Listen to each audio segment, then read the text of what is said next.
Welcome all to the new video of coding race. In this video we will learn how to get extensions for MIT App Inventor and Kodular. You can create any apps with this extension. So take your web browser and search here Kodular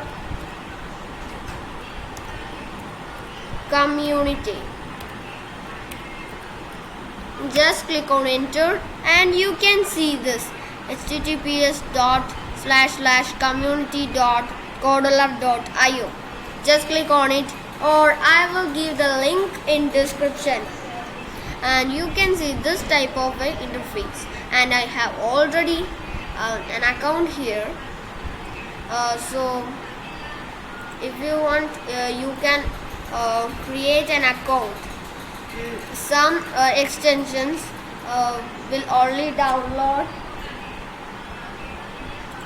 and you can see a lot of extensions here, and I'm going to this extension. You can download that extension in here. Download it. And you can take any extensions. Thank you for watching. Subscribe, share and like the video.